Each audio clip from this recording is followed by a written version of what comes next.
Introduction to Music, MUSC 100 video lecture. This is lecture on Unit 3, the Baroque period, and this lecture, this unit will be broken down into 3 lectures, and there will be one homework assignment that you will have to do that I will announce during the second lecture, and then the online exam during the third, or after the third of the 3 lectures. So let's move forward. The last thing we talked about was the Renaissance. The Renaissance was kind of a transitional period from the Middle Ages, where much music and society was under control of the Catholic Church. The Renaissance was kind of a rebirth, literally a rebirth of learning and human creativity, where we get people like Leonardo da Vinci involved in pushing the arts and technology and science forward. And so this eventually led us to the Baroque period. The Baroque period is a very interesting period throughout history. Let me jump back one. So it's 1600 to 1750 are the dates that we give. Now, as I say in class all the time, dates are never absolute. For the purposes of the exam, these dates are absolute, 1600 to 1750. But of course, people were writing Baroque-style music before 1600 and continued to write it after 1750. So all of these transitions are gradual. But these dates actually frame 2 very important events.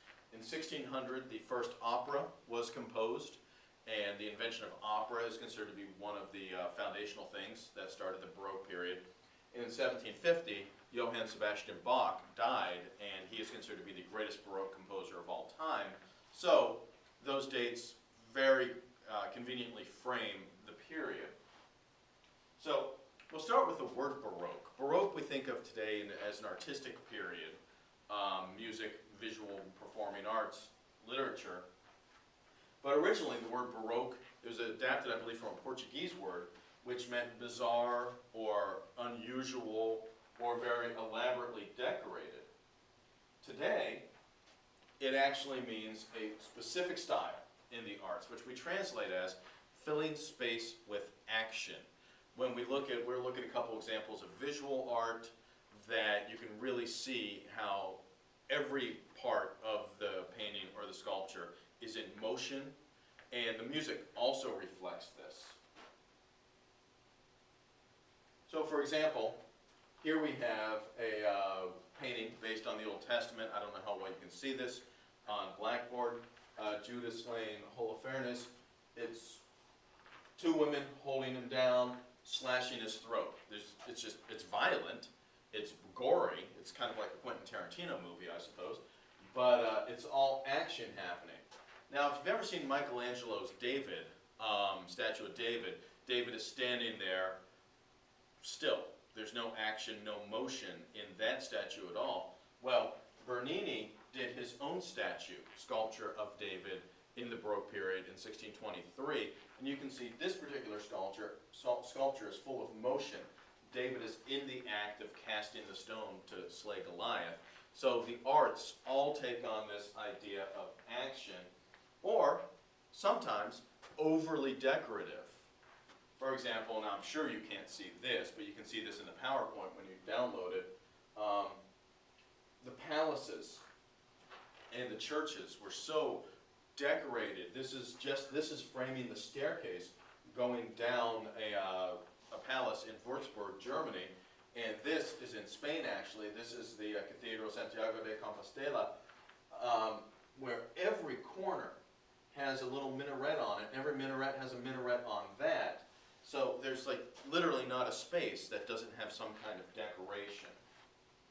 So that's the visual arts. And how does that influence music? Well, we'll get to that. The Baroque period, the 1600s into the 1700s, have been called the age of absolutism, because what happened was the church is losing its complete control of society. That continues to happen. But the wealthy gain control of society. The wealthy, the landed nobility, and also anyone who's got a lot of money or an important title, which were usually the same people, have incredible power, incredible influence. If the King of France said, "Kill that guy," then they killed that guy. There was no accusation, there was no trial. they had absolute power, which is why it's been called the age of absolutism. They surrounded themselves in luxury. They had more money than anyone knew what to do with, more money than anyone needed, so they spent it on all sorts of ridiculous things. We'll look in the slide, there are some pictures of the Palace of Versailles. The Palace of Versailles was built outside of Paris for the French kings, and it is so elaborate, so ornamented, a solid gold gate, the paintings, the architecture, the decor, the furniture, everything was incredibly expensive for this massive palace and palace grounds. And again, if you look at the PowerPoint, you'll see this. If you're ever in France, now I haven't done this yet, I've been to France a couple times, but I've never taken the day trip from Paris where you can catch various modes of public transportation and get out to Versailles and spend the day there. You can spend several days there touring around, touring the gardens, touring the buildings. There's the solid gold gate, the fountains.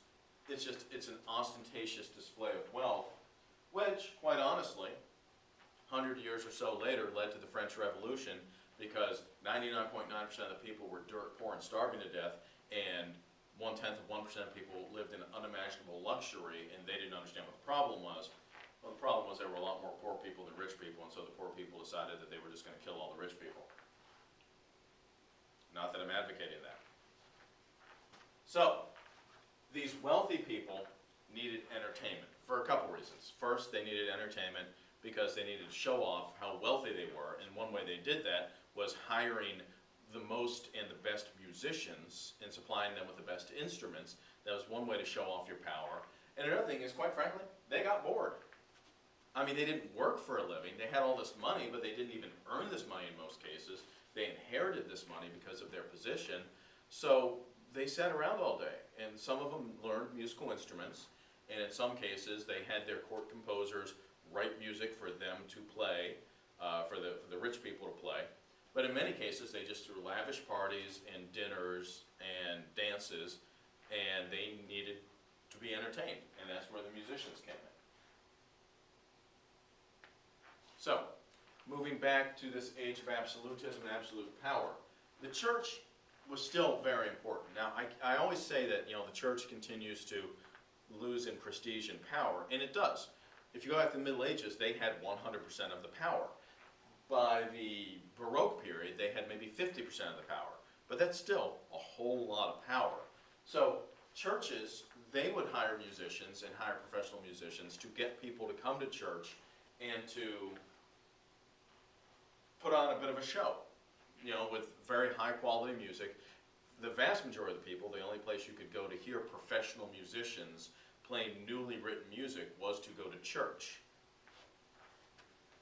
There was a middle class. It was not a big middle class, but it was continuing to grow, and they did provide some influence on artists and musicians. An influence that we're going to see continues to grow through history until it really has a massive effect on what happens in music, about 100 years later after this. All right, so let's look at some of these characteristics of Baroque music. All music is, of course, different, but the reason we can define specific style periods is because there are commonalities. So almost all the music that you hear written during this Baroque period has a unity of mood. That means that if a piece starts out happy, it's going to stay happy. If it starts out sad in a minor key, it's going to stay sad. There's no real ability or no real desire to jump around different moods within movements. One way they achieved this was by establishing a rhythmic pattern and repeating this rhythmic pattern over and over. There was not a ton of variety within individual movements or individual pieces of music. The melodies are very long, very complicated, and very elaborate. There's a lot of notes, many, many notes. This, if this were a live class, this is where I would normally play a recording for you of a piece by Bach, and you just hear how it just goes on and on and on. I will attach that recording as a sound file, or maybe I'll put up a YouTube link. So in these video lectures, if I say, listen to this recording, this is the time when you would go and listen to that recording. For a long, complicated, elaborate, repetitive melody, not the kind of melody that you walk out of the room whistling necessarily. So that's where you would listen to example 1. Dynamics. There's a very specific dynamic usage in the Baroque era. It's called terraced dynamics, where there are no crescendos and no decrescendos or diminuendos, no gradual changes, gradually getting louder, gradually getting softer. Instead, music might be soft, and then it'll suddenly get loud, and then it might be loud, and then suddenly get soft. And that's specifically because the keyboard instruments of the time, the harpsichord, the organ, lacked the ability to gradually change their dynamics. You can do that on a piano. You can start soft and you can gradually get louder simply by pressing your fingers down harder, but you can't do that on a harpsichord or on an organ of the day. They wouldn't change like that, so the music was written to reflect that. So we had these sudden changes of dynamic, but no real gradual changes. Texture.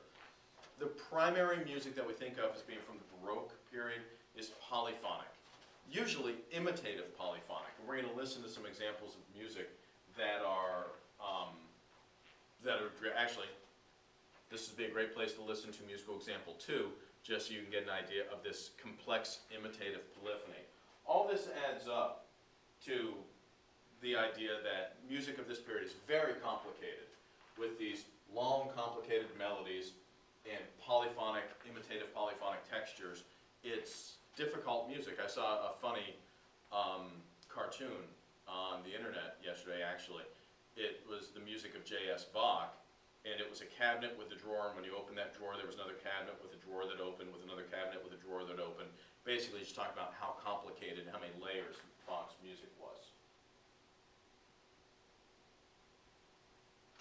Also, in the Baroque period, instead of thinking completely melodically, all the music we've listened to up to this point, they've thought of the melody first, and then harmonized that by writing chords under. In the Baroque period, they actually think of the harmony first. They think of a block chord progression, and then they write the melodies to fit the chord progression.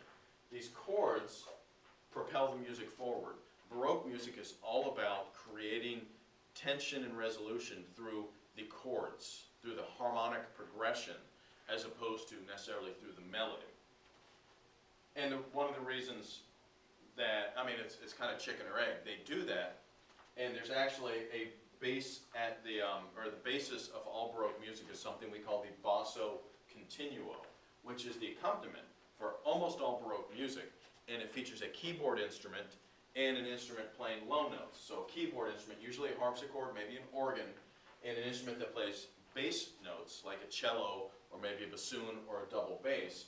And in tandem, they would provide the bass line and the harmony, this chord progression that all the other music is structured around. So almost all Baroque music has the basso continuo. It is the absolute heart of the Baroque orchestra.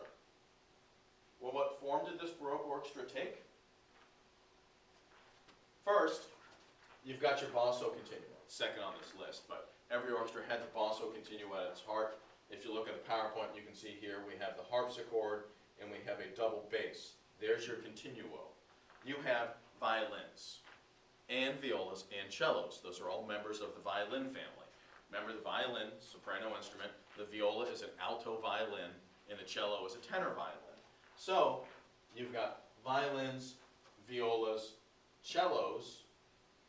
Now, the third part of the orchestra, because the first two parts of the orchestra pretty much don't change. You've got instruments of the violin family, and you've got the continuo, keyboard instrument, bass instrument.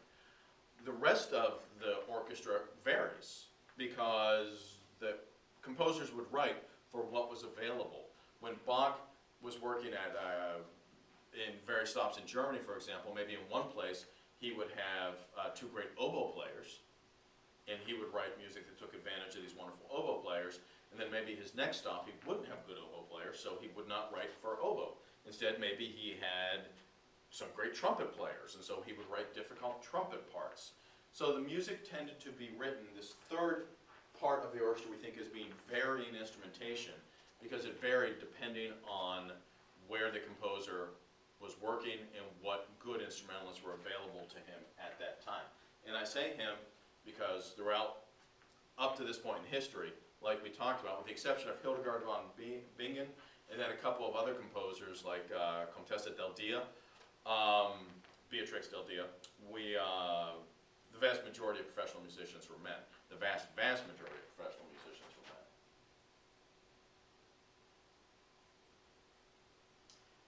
I think that's where I'll pause this particular lecture, and we will pick up with the next part of the lecture. I will post that, and we will continue with our Part 3 Baroque